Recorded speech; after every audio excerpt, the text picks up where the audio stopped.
Olá, boa tarde a todos.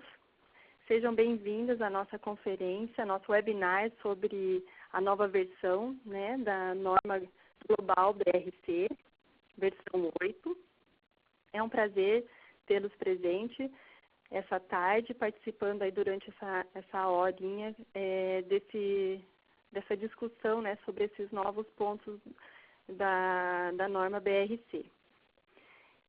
Eu gostaria de apresentar, meu nome é Carolina de Moura Lagos, eu trabalho como coordenadora da área de treinamentos da NSF. E gostaria de apresentar um pouquinho quem é a NSF. A NSF é um organismo de certificação que está no mercado desde 1940.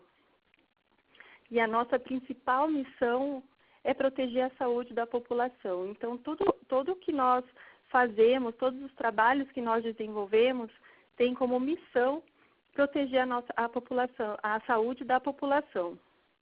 E dentre os nossos principais serviços são desenvolvimento de normas e padrões, de certificação, capacitação, o nosso setor de treinamentos, onde nós temos um setor específico para o desenvolvimento de treinamentos de acordo com as necessidades de cada país, de cada indústria. Trabalhamos também com a parte de consultoria, que não é o nosso principal foco, mas temos também essa unidade sempre com o cuidado de não gerar nenhum conflito de interesse para os nossos clientes. Trabalhamos com auditorias tanto de primeira, segunda, terceira parte. Temos laboratórios em várias partes do mundo, mas em específico no Brasil. Nosso laboratório está localizado no Rio Grande do Sul, pertinho de Porto Alegre, a cidade se chama Viamão. E nesse laboratório nós fazemos análises de residuais, análises microbiológicas, bromatológicas, e a parte de certificação mesmo, Trabalhamos com todas as normas de FSI, as normas ISO e algumas normas também que nós mesmos desenvolvemos.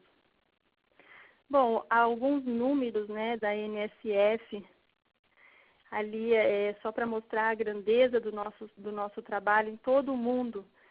Então, nos últimos anos a gente certificou quase 500 mil produtos e analisamos ali em torno de 24 mil produtos. Temos mais de 165 mil auditores em campos e realizamos aí mais de 1.800, fizemos mais de 65 mil auditorias com mais de 1.800 auditores em campos.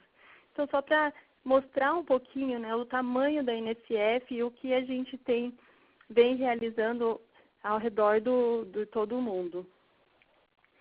Bom, para não estender estender mais sobre a NSF, eu gostaria também agora de estar introduzindo a nossa treinadora, que é a Juliane Rigobello.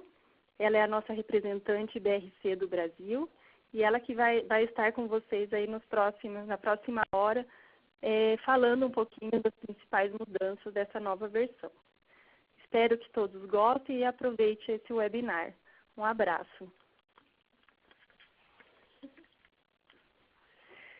Bom, boa tarde a todos. É um prazer estar aqui podendo falar um pouquinho das mudanças e dos novos desafios aí da BRC Alimentos na versão 8.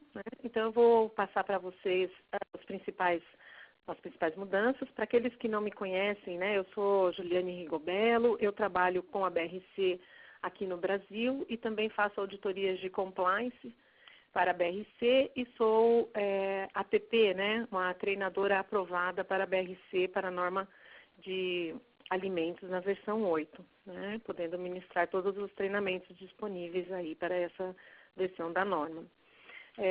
Tenho mais de 17 anos de experiência aí na área de Food Safety, com auditorias e treinamentos, e aí vou compartilhar um pouquinho com vocês aí as principais mudanças, então, da nossa norma aí na versão 8, tá?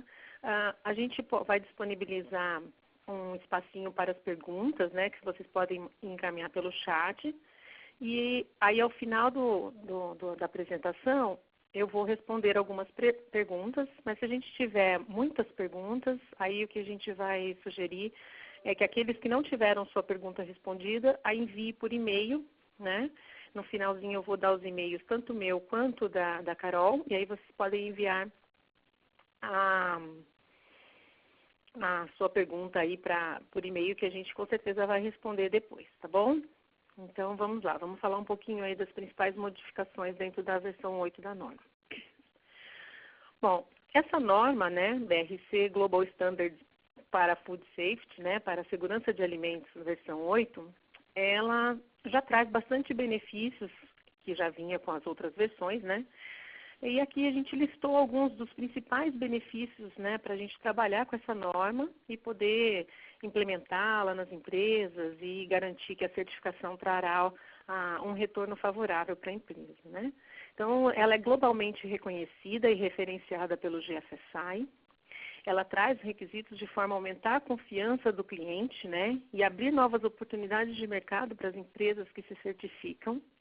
O seu escopo é abrangente e inclui segurança, qualidade, integridade e legalidade do produto, né, com os requisitos baseados nos riscos, tá? Então, não é só uma norma de segurança de alimentos, né? É segurança, qualidade, integridade e legalidade.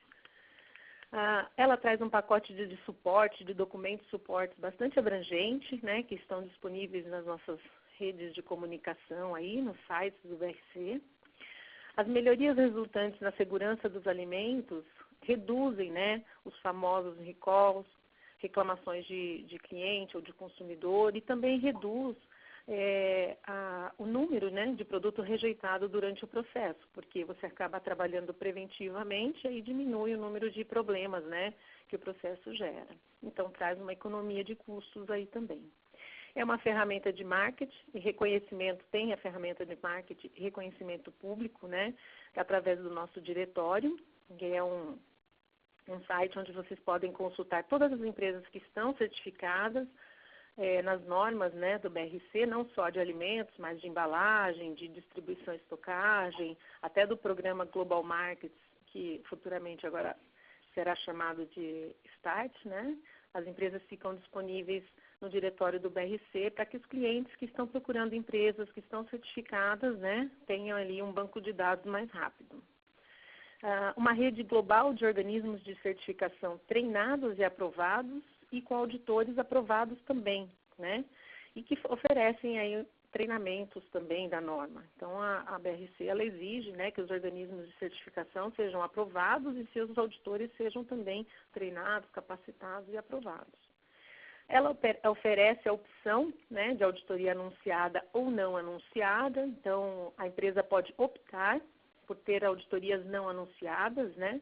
Isso vai demonstrar que seu sistema opera eficazmente em qualquer tempo, não só no dia da auditoria, né? E aí dá um destaque para esse tipo de cliente, tá? Que ganha uma estrelinha na sua pontuação. E requer conclusão das ações corretivas sobre as não conformidades identificadas durante a auditoria, incluindo análise de causa raiz, né, para identificar aí as possíveis ações para prevenir a reocorrência, né, de não conformidades e assim reduzir a necessidade de clientes terem que ficar acompanhando relatórios de follow-up, de feedback, né, porque a norma do BRC, ela traz um acompanhamento, né, das ações que são implementadas para as não conformidades identificadas durante a auditoria, não sendo aceitável só um plano de ação, mas sim evidências de que as ações foram implementadas. Então, esses benefícios deixam a norma mais eficaz, né, e mais consistente e traz aí para a empresa mais segurança na aplicação da mesma. Ok? Falando um pouquinho do contexto da versão 8, né? Então, de acordo com o mercado globalizado, com as novidades, né, na área de segurança de alimentos, né, a gente identificou aí algumas melhorias que poderiam ser feitas, né, na virada da versão da norma. E aí, os principais objetivos identificados para a versão 8 foram alinhar a versão 8 com os requisitos, né, de referência do GFSI, né, especialmente com relação ao monitoramento ambiental, e defesa do alimento e segurança do produto. O item de defesa do alimento e segurança do produto já existia na versão 7, só que para a versão 8 ele traz um pouco mais de compreensão, de clarificação dos requisitos, né? Trazendo aí uma oportunidade para as empresas melhorarem esse item. E o item de monitoramento ambiental, apesar de ser indiretamente avaliado já em outras versões, agora ele traz um requisito específico, onde a empresa vai ter que demonstrar que ela trabalha controles e um programa de monitoramento para o ambiente aí, onde o produto é fabricado, né? Além disso, outro objetivo identificado foi continuar as atividades para reduzir as cargas, né, de auditorias duplicadas. Muitos sites, né, muitas empresas recebem muitas auditorias de vários clientes, então a ideia da BRC é cada vez mais incorporar requisitos para que todos os clientes estejam satisfeitos e dessa maneira aceitem, né, a nossa norma e aí faz com que o cliente, o fornecedor tenha menos auditorias. Ele não precisa receber uma auditoria de um cliente, do outro. Ele recebe uma auditoria da BRC Global Standards através de um organismo de certificação e essa certificação é suficiente para o seu cliente. Além disso, também a versão 8 considerou as implicações aí relacionadas aos requisitos do FISMA, né, que são as leis de modernização de segurança de alimento dos Estados Unidos, que é um assunto que está bem ativo no momento. Então, quem quer exportar para os Estados Unidos tem que atender essas leis. Então, a BRC também incorporou aí um pouco mais de claridade dentro dos requisitos para ajudar que esses requisitos sejam interpretados e entendidos que atendam também às leis dos Estados Unidos. E também considerar aspectos práticos para a inclusão da cultura de segurança dos alimentos, né, de produtos na norma. A cultura é muito difícil da gente medir, da gente avaliar, mas existem ferramentas e a empresa pode prover programas e planos aí para melhorar a sua cultura e a norma está incentivando isso agora. Teve também uma adequação e revisão do escopo, né? E também focar aí, a norma na versão 8 foca que a gente tenha mais olhos para analisar os problemas, incidentes e recalls, especialmente relacionados à rotulagem de produtos. Então, agora para essa nova versão, os auditores vão focar, avaliar rótulos, né? Fazer amostragem de rótulos para verificar se atende legislação, se atende requisito legal. E lembrando sempre que tem que atender a legislação de destino, né? Não, porque se eu vou exportar esse produto, eu tenho que conhecer a legislação de rotulagem do país para onde eu vou exportar. Então, também é um item que começou a ter mais força dentro da versão 8. Bom, os principais requisitos, né, que tiveram modificação aí dentro dessa versão. Primeiro, então, eu vou falar só um pouquinho de todos, né, de como estão listados agora os requisitos, né? Tem uma nova formatação de requisitos, então a norma até a versão 7, ela tinha 7 requisitos, agora ela contempla 9 requisitos, né? Sendo que um deles foi apenas um rearranjo, então é um rearranjo de requisitos, e o outro foi uma incorporação de um novo requisito, realmente. Então, o requisito 1 continua sendo o requisito relacionado ao compromisso da alta gerência e melhoria contínua. O requisito 2 continua sendo o plano de segurança de alimentos, que está vinculado ao HACCP. O requisito 3 fala do sistema de gestão de qualidade e segurança de alimentos. O requisito 4 da parte dos padrões de instalação da planta, né, estrutura, manutenção, controle de pragas, equipamentos, né, como já vinha também. O item 5 fala sobre a parte de controle de produtos, né, incluindo a parte dos alergênicos, a prevenção de fraude alimentar, teste de produtos, tá? Depois temos o item 6 que fala de controle de processo, né, que também já era esse mesmo bloco que falava aí dos principais controles de processo para obter-se um alimento seguro e de qualidade, um produto seguro e de qualidade. O item 7 fala sobre pessoal, que inclui a parte de treinamentos, vestimenta, práticas de higiene, exame médico, né? E o item 8 é um item novo na numeração, mas ele é composto de requisitos que já existiam na norma. O que aconteceu foi que foram agrupados os requisitos relacionados à parte de zonas de alto risco, autocuidado e ambiente de cuidado intensivo no bloco 8. Então, eles foram removidos, que eles estavam picadinhos dentro dos outros requisitos, agora eles estão todos compilados no bloco 8. E o bloco 9 é uma nova seção que antigamente ela era uma norma, né, era um módulo adicional e ele tinha uma norma à parte, né? Agora a gente incorporou os requisitos dentro da norma principal, que é a norma de Food Safety, mas ainda assim este item acaba sendo voluntário, né? Ou pode ser que a empresa não tenha realmente esse tipo de item dentro da sua planta, então ele fica sendo não aplicado. Uma seção adicional voluntária da norma, né, para plantas que compram e vendem produtos alimentícios, que normalmente cairiam dentro do escopo da norma, que não cairiam dentro do escopo da norma. E são armazenados nas instalações da empresa, mas não são fabricados, processados ou embalados, né, na empresa que está sendo auditada. Então, tem empresas que elas produzem um produto X e revendem um produto Y. E aí o produto Y nunca entrava no escopo, né? Agora ele tem a possibilidade de entrar no escopo, ou ele entrava antigamente no escopo como um módulo adicional. Agora não, ele pode entrar no escopo normal da certificação Food Safety, ou se você quiser deixar fora, você o exclui do seu escopo, né? Dentro do seu processo. Isso não vai prejudicar a sua certificação, porque é um outro produto, porque não é fabricado na sua fábrica, mas aí tem-se a opção de incluí-lo, né? Excluí-lo não é um problema, mas tem-se a opção de incluí-lo caso a empresa queira incluir este produto que ela somente revende, né? E estoca e revende. Então, o primeiro item que teve um pouco de alteração aí dentro da norma foi o item relacionado ao compromisso da alta direção, né? A gente tem agora um maior foco, né, neste item, né, tornando importante as entrevistas com a alta gerência, especialmente para identificar questões de cultura de segurança de alimentos, né.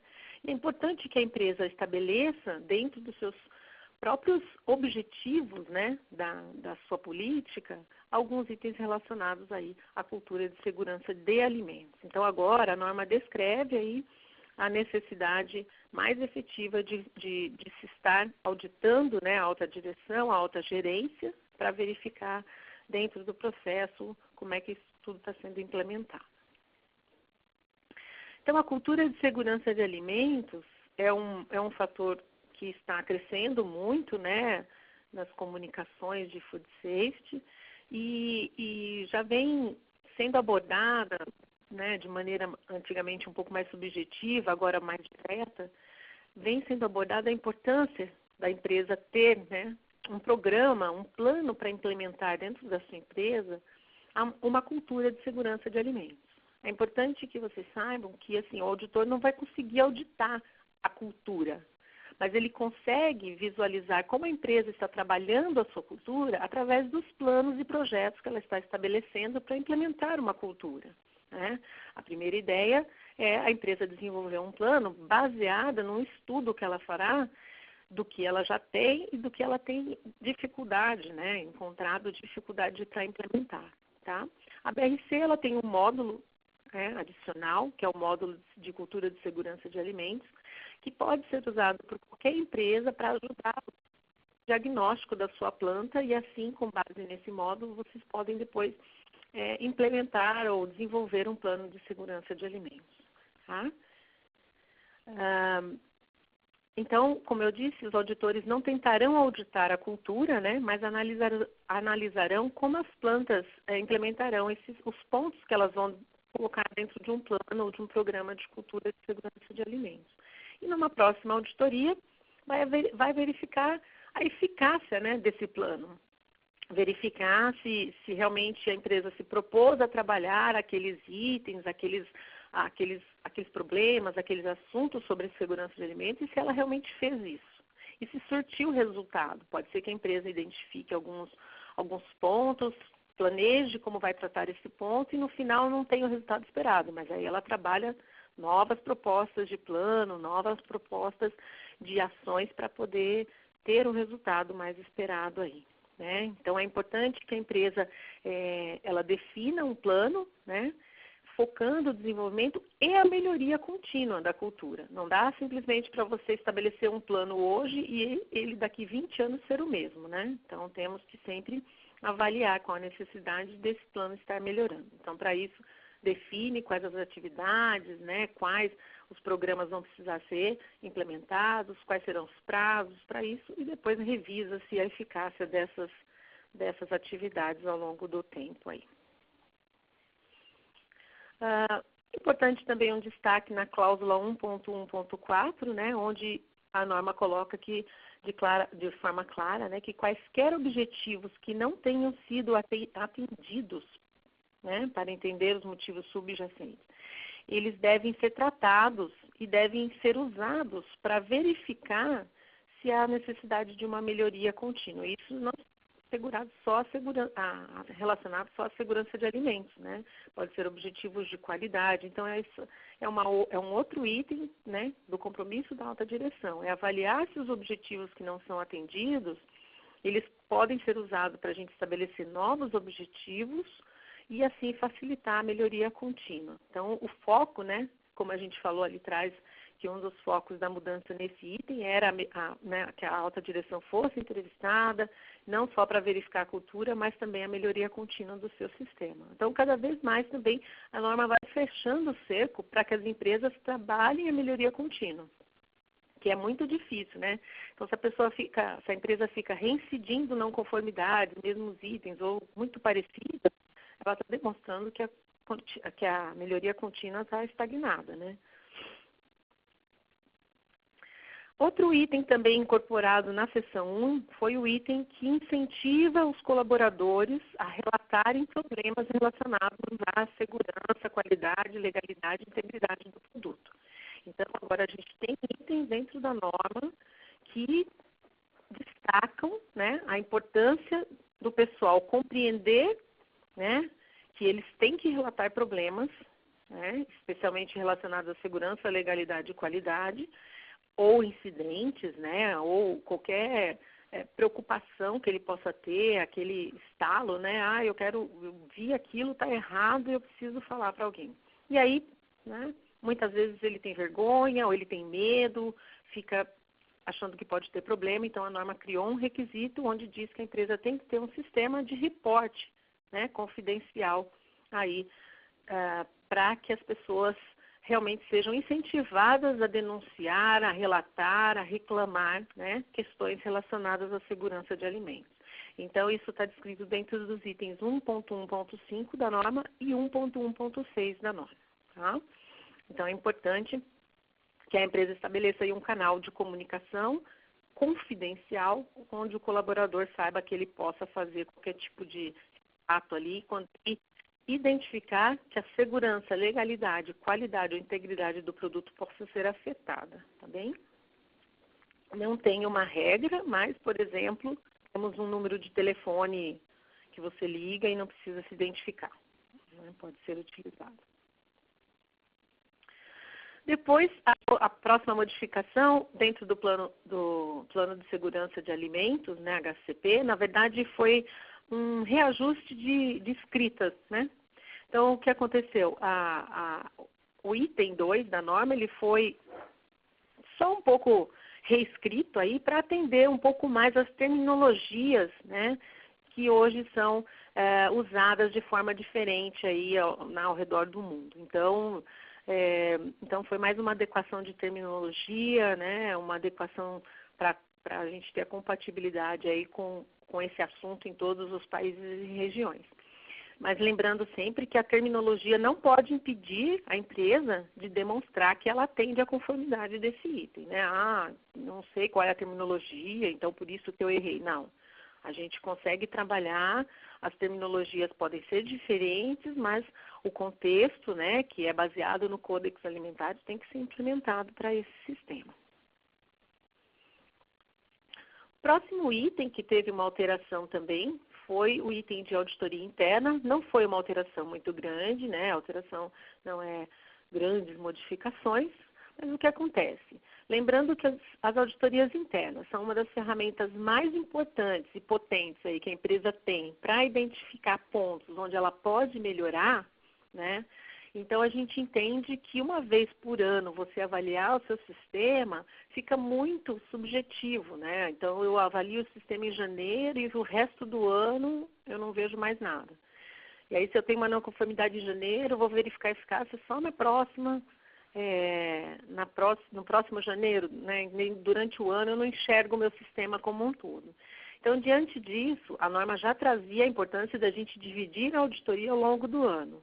Mas, às vezes, as empresas dividiam uma, duas vezes, né?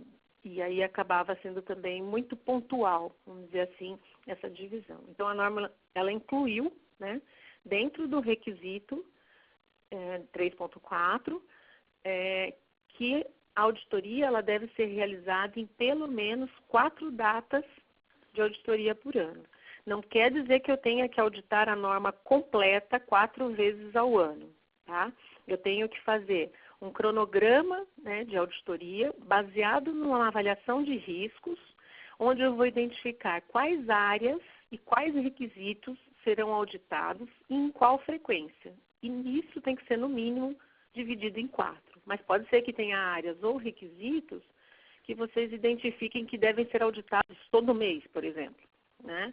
Então, não fica vinculado a ser somente 4 datas, mas pelo menos 4 datas aí, ok? Depois nós temos o item de aprovação de fornecedor, onde o destaque foi para a gente ter o objetivo aí de que a avaliação de fornecedor ela seja de tal forma que ela consiga garantir a segurança, a integridade, a legalidade e a qualidade das matérias-primas, né, que são utilizadas na planta. E também, também foi uma adequação aí fazendo um benchmark com o GFSI. O que acontece às vezes é que a gente não estabelecia antes, de forma muito clara, né, uma avaliação de risco da matéria-prima associada a uma boa avaliação de fornecedor, por conta do tipo de matéria-prima que ele fornece. Então, a norma também teve uma revisão de escrita, né, dos requisitos para garantir aí que todos os requisitos vão focar na garantia de que a empresa tenha controles rigorosos para a matéria-prima que ele vai utilizar. E isso de acordo com a avaliação de risco, vai ter matéria-prima onde os controles serão mais rigorosos, tanto para a avaliação da matéria-prima quanto para a avaliação do fornecedor, e terão matérias-primas onde os controles serão menos rigorosos, tanto para a matéria-prima quanto para o fornecedor. Lembrando que, quando a norma fala de matéria-prima, ela está incluindo insumo, ingrediente, material de embalagem, tá? Então, o requisito, né, trouxe algumas pequenas modificações, né, que a gente pode ver destacado aqui em amarelo, e ainda destaca que a avaliação de risco da matéria-prima, ela deve ser atualizada. Em algumas circunstâncias, conforme listado aqui, por exemplo, quando há uma mudança de matéria-prima, de processo ou de fornecedor, quando um risco novo surge diante de uma denúncia de mercado ou qualquer coisa parecida, quando se tem um evento de recall ou retirada, né, devido a um problema envolvendo matéria-prima, ou se nada disso acontecer, pelo menos a cada 3 anos essa avaliação de risco da matéria-prima deve ser revisada. E aí, em consequência, né, quando você revisa, se houver alguma alteração, então tem que se avaliar se há necessidade de fazer uma reavaliação também da sua forma de classificar, de aprovar e monitorar os seus fornecedores. A norma traz no glossário uma definição de matéria-prima, de embalagem primária, um pouquinho diferente do que a gente está acostumado, né? Então, ela diz que a embalagem primária é aquela que constitui a unidade de venda do produto ao consumidor ou ao cliente, né? Então, esses tipos de embalagem devem ser também tratados ali dentro da aprovação de matéria-prima, né, como um dos primeiros ali, ou como um dos controles mais rigorosos. Por exemplo, garrafa, fecho, etiqueta, isso é o que está listado no nosso glossário aí da norma. Okay? Ainda dentro de de aprovação de fornecedor, né, é importante que a gente entenda que a norma ela dá algumas opções, né? Você pode basear aí o seu controle de fornecedor em diversas ferramentas. E ela cita, por exemplo, certificação válida, BRC ou qualquer outra que seja reconhecida pelo GFSI. Mas a empresa tem que lembrar de checar se aquele site, né, certificado inclui no escopo da certificação a matéria-prima que ele fornece para você. Então, é importante que isso seja checado sempre por pessoas capacitadas, né, que tenham competência técnica para checar. Uma outra possibilidade é o site receber auditoria, né? Então, a empresa resolve fazer auditoria de fornecedor, seja ela feita pela própria empresa ou por um subcontratado. Então, a empresa tem que garantir que o auditor que vai fazer essa auditoria seja capacitado para fazer isso, porque senão a gente acaba tendo aqueles relatórios, aquelas auditorias superficiais que não trazem nenhum benefício para a empresa, e aí depois vem as surpresas quando acontece algum problema, né, envolvendo a matéria-prima do seu fornecedor. Então é importante confirmar a capacitação do seu auditor. E também, durante a auditoria, checar especialmente os itens relacionados à segurança do produto, rastreabilidade, HACCP e BPF. E sempre prover um relatório completo, né? Não só um relatório de sim ou não, porque aí a gente não consegue ver evidências, não consegue entender a profundidade com a qual o seu fornecedor foi avaliado.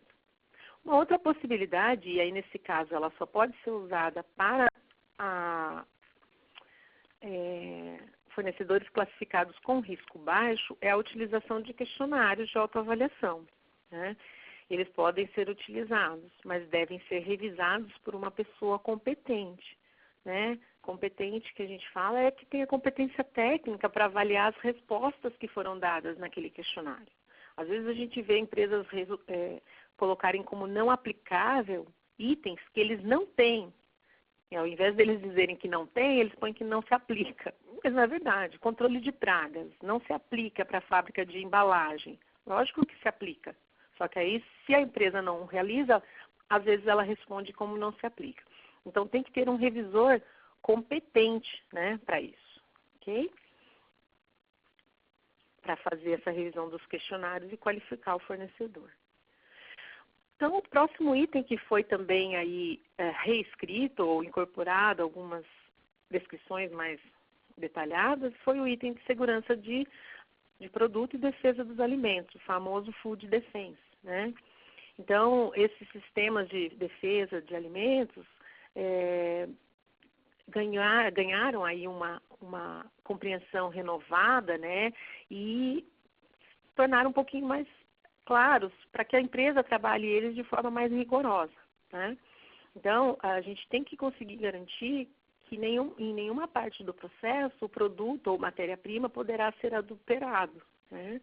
Seja ela por uma intenção maliciosa ou roubo e troca de produtos, né? Então, é importante destacar aí que a empresa tem que estabelecer um plano, né, baseado no risco, para avaliar todos os tipos de vulnerabilidades que ela tem e possíveis ameaças que ela possa sofrer, né, em cada área, né, do seu processo. E aí, sendo identificado qual a ameaça ou vulnerabilidade que ela tem, ela estabelecer uma medida de controle, né, para poder compensar isso e não deixar que aquilo aconteça. Tá? E para a gente ter ideia, quais áreas eu devo fazer essa avaliação?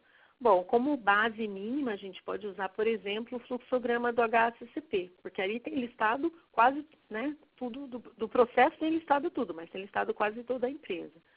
E aí pode ser que eu ainda defina outras áreas, como, por exemplo, áreas de manutenção, áreas de tratamento de água, áreas de portaria, né? Então, são áreas que às vezes não estão claras no fluxograma, mas são áreas que a gente identifica uma certa fraqueza, uma certa vulnerabilidade, onde a gente pode ter roubo ou uma ação de contaminação proposital ou algo similar.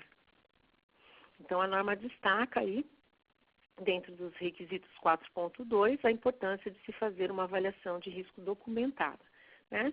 Então, tem aí os requisitos, né? Estão listados de 4.2.1 a 4.2.4, e aqui tem um destaque, né? que quando você faz a avaliação das ameaças e vulnerabilidades, você deve incluir ameaças internas e externas. Então, você pode ter funcionários que estão descontentes, pessoas com rixas, né, vamos dizer assim, quero ferrar meu chefe, e pode ter também alguma coisa que vem externa, né? O Brasil não é foco de terrorismo, mas vai saber, né? Vamos saber o que vai acontecer. Não sabemos, né? Ou até por competição, né? Por concorrência desleal. Então, é importante que a empresa pense dentro e fora da casinha. Depois, o item sobre contaminantes, né? Que era o antigo 4.9 da norma, e a gente tinha um certo foco, né? Dentro da versão 7 até então, de só focar, ou não só focar, mas destacar dentro do requisito só metais, né? Ou associados a metais. Não que não falasse de forma genérica que todos os itens devem ser controlados, mas dava um destaque maior para metais e também vidros e similares, né?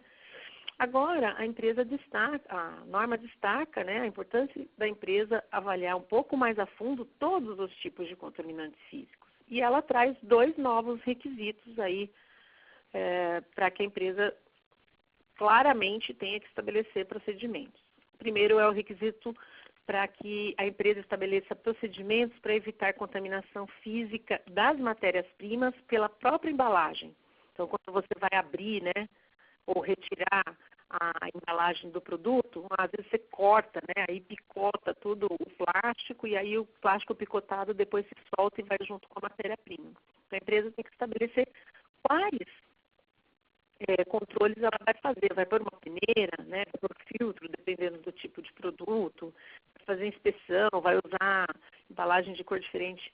Tem que estabelecer, né, quais medidas ela vai fazer. E também o item relacionado a canetas, né, canetas usadas nas áreas de produção. Elas devem ser controladas. E preferencialmente sem partes pequenas. E preferencialmente detectáveis por equipamentos de detecção de corpos estranhos. Lógico que se a empresa não tiver equipamento de detecção de corpos estranhos, então esse último item não tem muita... Mas, mesmo assim, a empresa vai ter que estabelecer medidas para minimizar a contaminação por partes de canetas ou por canetas durante o processo, tá?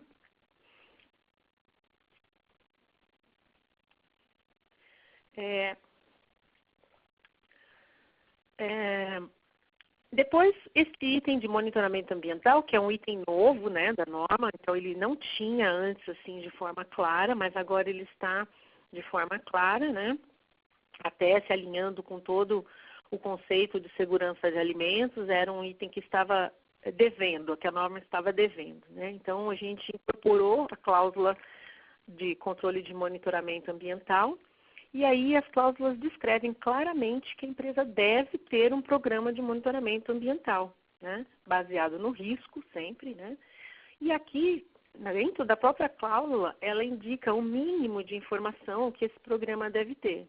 A amostragem, a identificação dos locais de amostra, a frequência dos testes que serão realizados, os organismos que serão investigados, os métodos que serão utilizados, onde isso será registrado e, lógico, tem um teste, tem um resultado, você tem que fazer uma avaliação desses resultados, até para identificar tendências e melhorias, tá?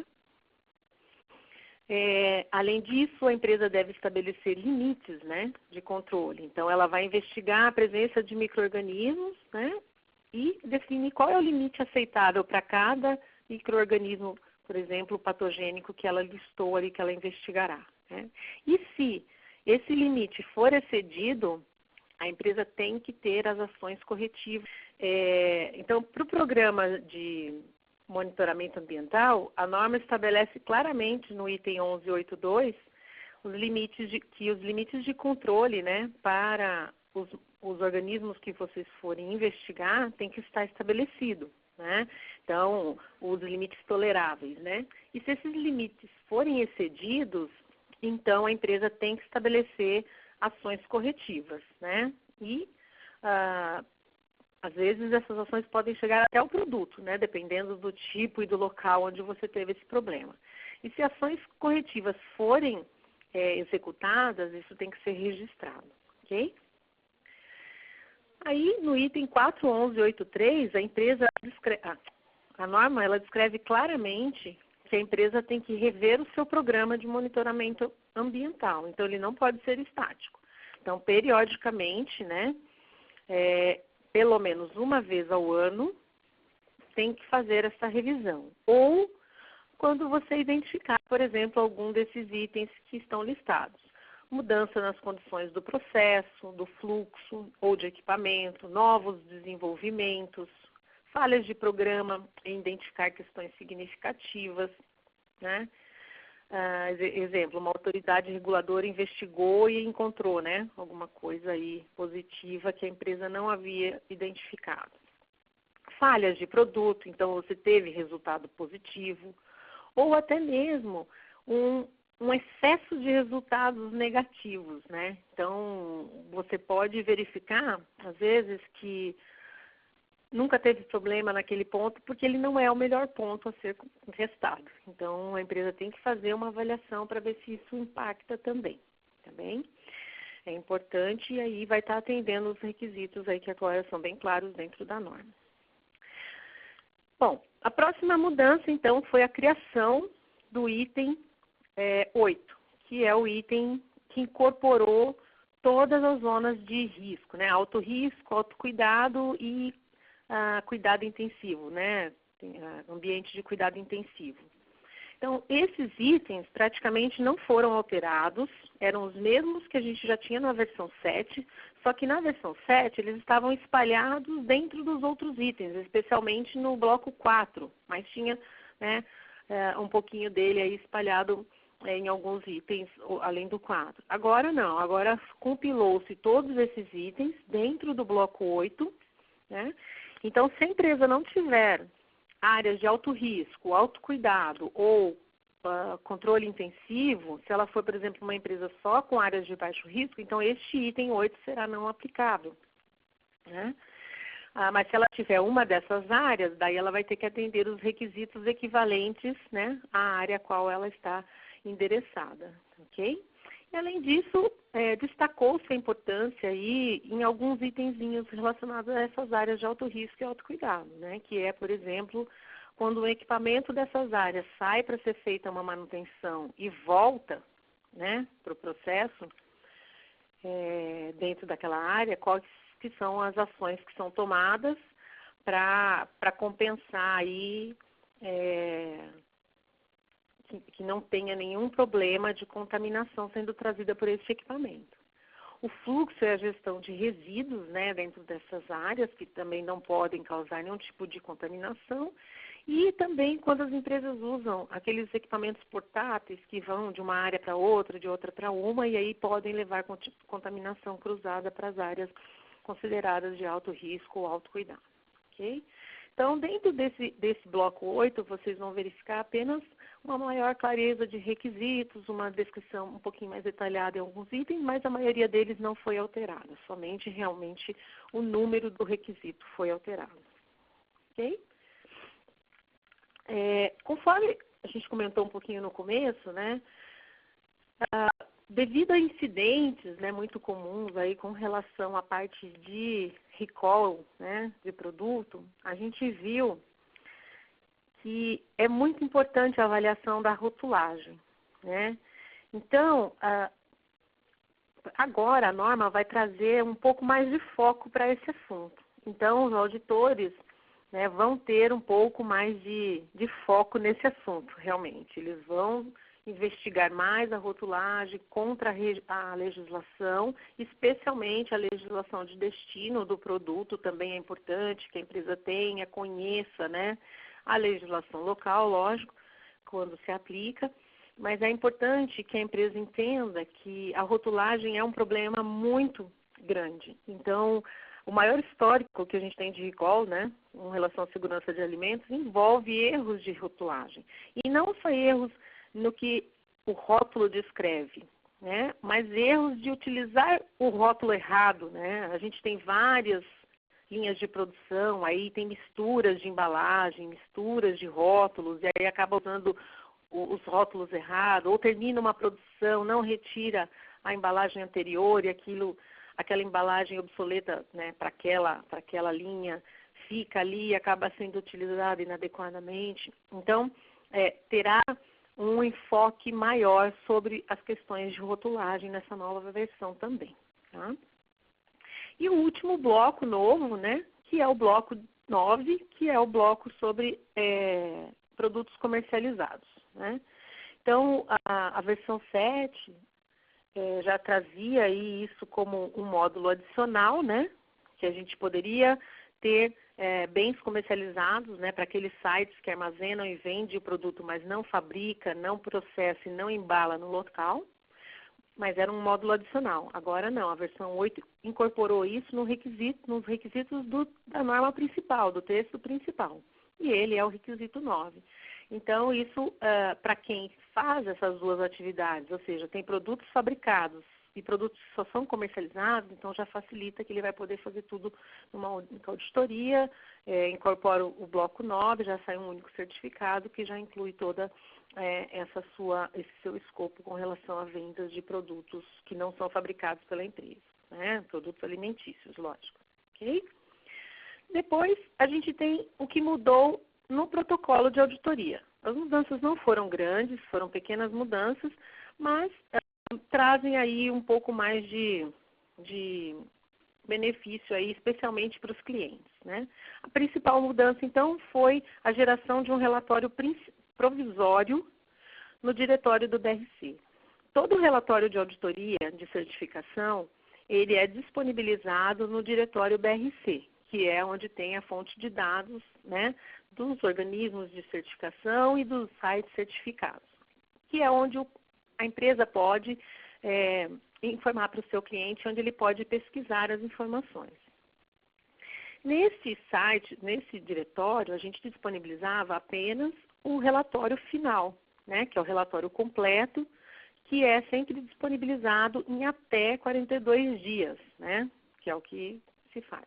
E que vai continuar sendo feito. O relatório completo de auditoria vai ser disponibilizado no site 42 dias, como já era feito. Só que agora a certificadora também vai disponibilizar, né, no diretório o relatório parcial da auditoria, que deverá ser entregue em 10 dias. E esse relatório parcial vai trazer ali algumas informações menores, né, que seria relacionada à data da auditoria, ao escopo e às não conformidades. Então, para aqueles clientes mais exigentes, que querem ter acesso ao relatório, que têm pressa, né, nesse resultado, as empresas poderão disponibilizar aí, informar para eles que esse relatório já está disponível no diretório dentro de 10 dias. E o completo estará lá disponível também junto com o certificado depois de 42 dias, como já é feito atualmente. Ok? Caiu de novo? Não.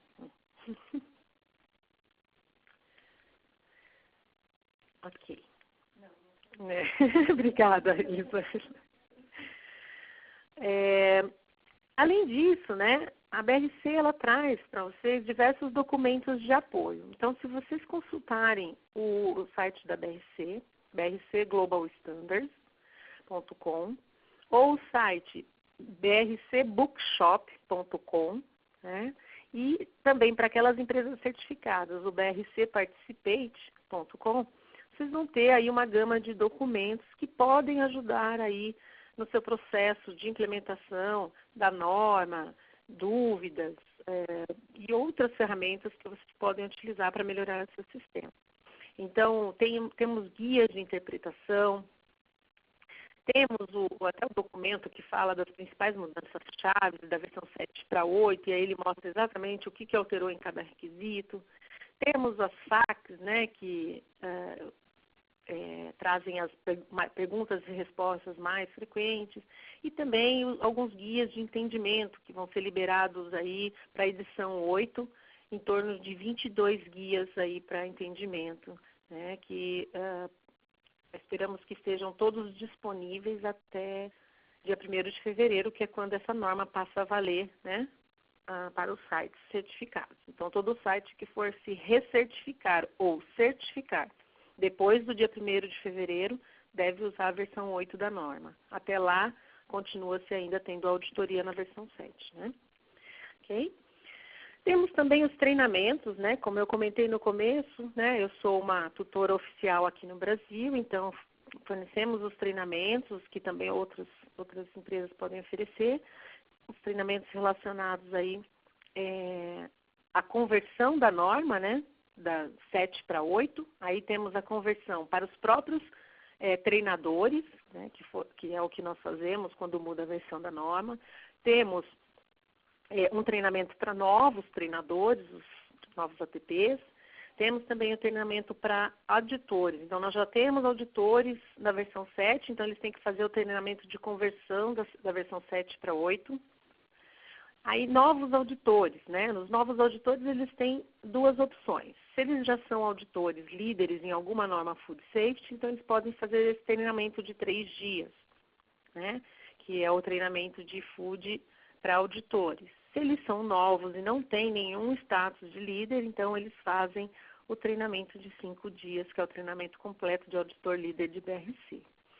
Para os sites, para as plantas, né, os treinamentos direcionados são o de conversão, né, que vai mostrar as principais modificações da versão 7 para 8, e os de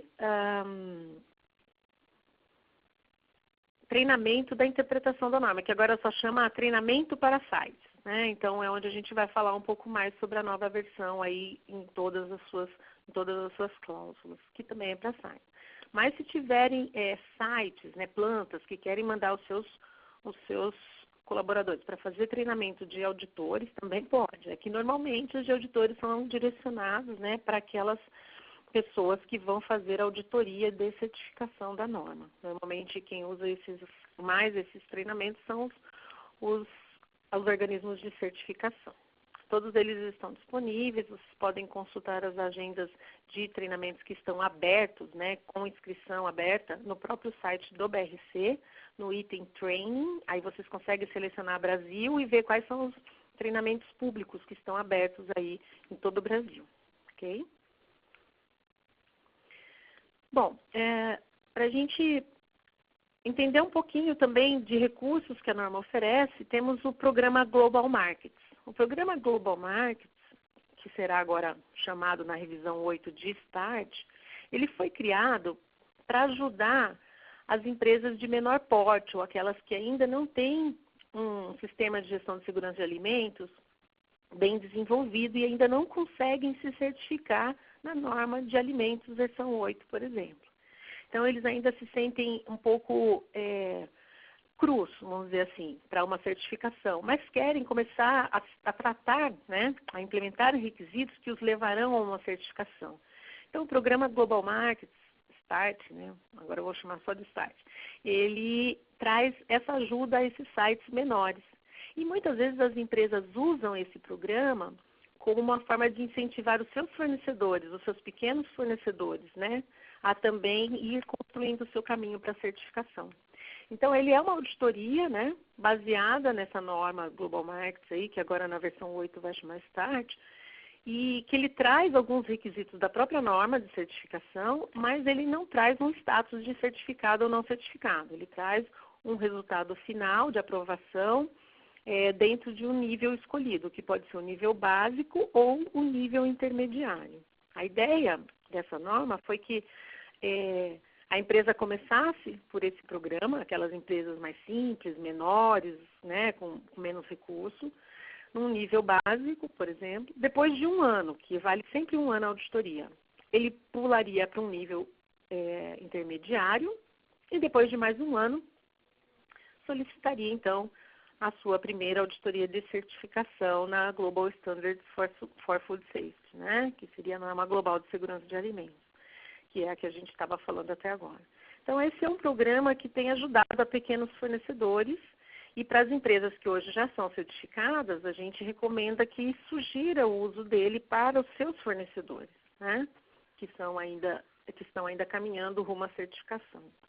Ele traz bastante benefício porque ele está alinhado com os requisitos do Global Markets do GFSI, né, Então, permite que os clientes consigam entender, né, que esses requisitos são reconhecidos, tá?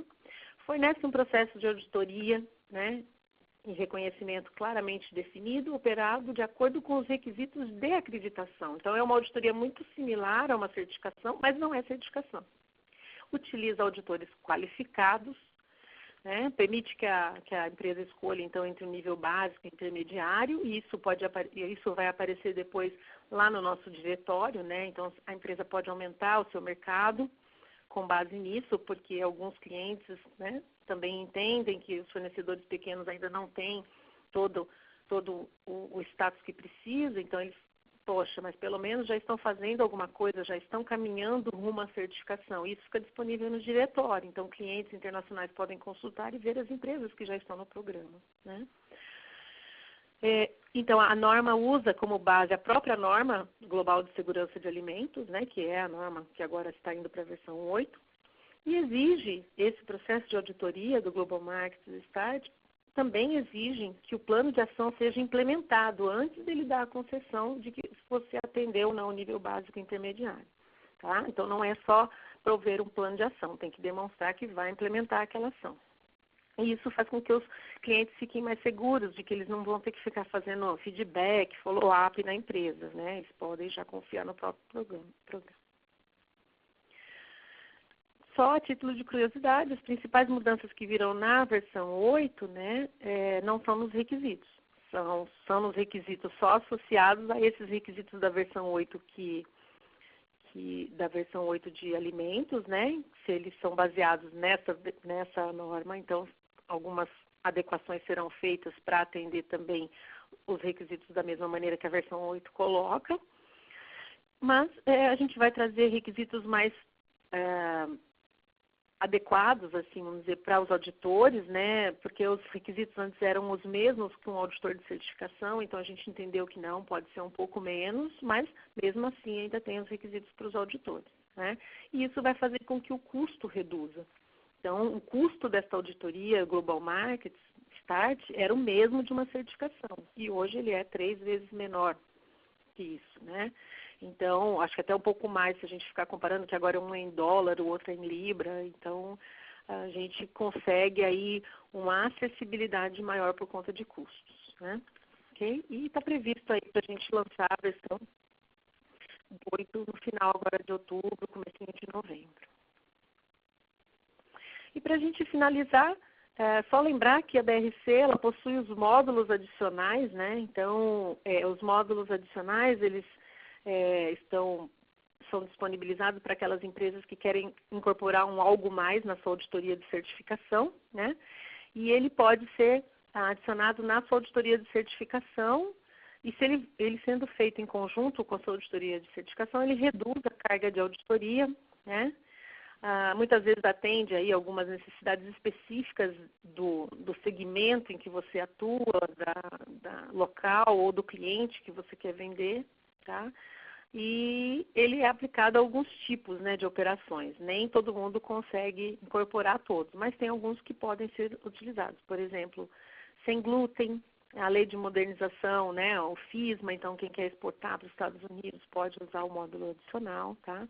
E o módulo de cultura organizacional de segurança de alimentos é aquele que a gente comentou que ele não vai certificar, mas vai trazer uma ferramenta para ajudar a empresa a bolar o seu plano de cultura de segurança de alimentos. A qualquer outra ferramenta, ok? Não é obrigado a usar só essa. Como que funciona? Então, quando um site ele deseja adotar qualquer um dos módulos adicionais, ele informa ao seu organismo de certificação antes da auditoria de certificação da norma de BRC de segurança de alimentos. E aí, essa certificadora ela vai avaliar o impacto na duração do tempo de auditoria, né? E também o auditor que vai ser utilizado, que ele tem que estar qualificado. Tá? As não conformidades, tanto para o BRC, né, Global Standard Food Safety, quanto para o módulo adicional, serão identificadas durante a auditoria. Contudo, as não conformidades do módulo adicional, elas não são incluídas na avaliação da classificação da norma de segurança de alimentos, elas ficam à parte. Então, elas não influenciam na pontuação final da norma, né? No grade, que a gente sabe que tem os grades, né? A pontuação da certificação é dada em grade A, B, C, ok? E as não conformidades relacionadas ao módulo adicional devem ser corrigidas e evidências também devem ser fornecidas, assim como é feito para a norma principal de Food Safety, ok? Para o módulo adicional não tem classificação de grade, se está aprovado ou reprovado, só isso. Bom, era isso que a gente tinha para passar, né? É muito rápido, né? Mas tem um conteúdo bastante simplificado, lógico, porque a norma traz bastante alteração. Mas aí, como nós comentamos, né? Tendo perguntas, vocês podem enviar, vou passar o e-mail agora. Eu acho que a gente teve algumas perguntas que eu vou falar. Só antes da gente terminar aqui para falar as perguntas. Tá. Tá. Só um minuto. Tá. Gostaria de convidá-los, né, para o nosso evento Food Safety Américas do BRC, que o ano que vem ocorrerá em San Diego, na Califórnia. É onde a gente traz as principais mudanças para o ano, né, os assuntos do momento, as novidades do momento aí para a área de segurança de alimentos. Então, todos convidados aí a participar, né, e fazer um passeiozinho também ali pela Califórnia não é nada chato, né? Bom, aqui tem então, pessoal, os meus dados, né, o meu contato, então vocês têm aí o meu e-mail, né, juliane.rigobello@brcglobalstandards.com, tá? Então, se tiver alguma dúvida, podem me encaminhar.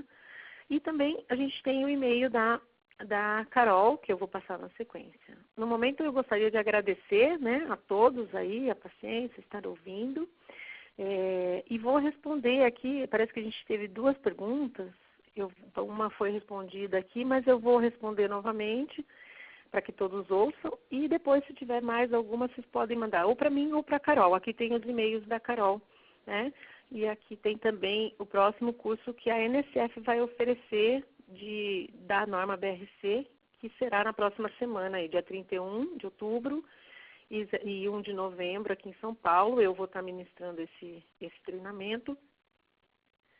Então, aqui ainda tem inscrição aberta, né? E para o outro também de dezembro, também já estão com as inscrições abertas aí. Se tiver qualquer dúvida, manda e-mail para a Carol ou para o treinamento aqui da NSF, né? Então, temos uma pergunta aqui, né? Em fornecedor de baixo risco, se enquadra materiais de embalagem secundária? Olha, pode ser que sim. A gente tem que avaliar, né, o tipo de produto que eu forneço, né? O tipo de embalagem primária que eu uso. Então, você tem que fazer uma avaliação de risco do seu processo, do seu produto, para a gente identificar qual seria a possibilidade dessa embalagem secundária, por exemplo, estar em contato com o produto, né? Se a embalagem primária for muito sensível, rasga com facilidade ou abre com facilidade, então a embalagem secundária poderia entrar em contato. E se ela entra em contato, será que você não deveria classificar isso como alto risco? Então a empresa tem que fazer um estudo mais aprofundado com relação a isso. Mas é comum também aquelas empresas que não têm esse risco classificarem a embalagem secundária como baixo risco. Mas a recomendação é que você faça uma avaliação de risco para o seu produto, o seu processo, né, para definir se ela se enquadra aí dentro de embalagem secundária. A outra pergunta é: o monitoramento ambiental é baseado somente em controle microbiológico, por exemplo, o controle de listéria, né? Normalmente, né, o que a norma ela fala aqui? Ela fala para você levar em consideração os micro-organismos patógenos, deteriorantes, né, que possam afetar. Então, é uma recomendação, né, que você trate, nesse sentido, o monitoramento ambiental mais focado com a parte de investigação de contaminação invisível, né? Vamos dizer assim. Mas não deixa de valer também que a gente tenha que estabelecer controles físicos, né? Que pode ter algumas situações que são tão explícitas ali, em que a inspeção visual, por exemplo, ajudaria, né? Mas esse programa...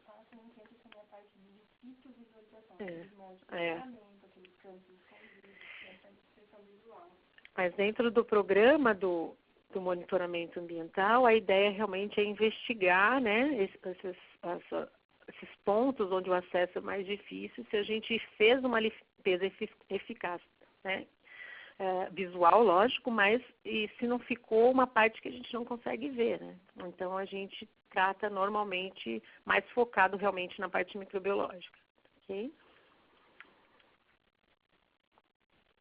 Então, sites que você falou sobre os livros, onde estão os livros. Tá. Escreve aí. Eu vou escrever os sites aí no campo no chat para vocês poderem consultar, tá? Então nós temos o BRC globalstandards.com, que é nesse site também que você consegue ver os treinamentos.com. Para ver os treinamentos você tem que entrar no item training, tá?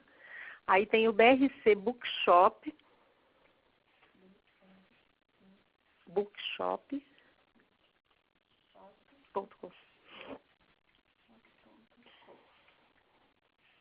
E temos o BRC Participate, que esse Participate é só para quem é certificado, tá?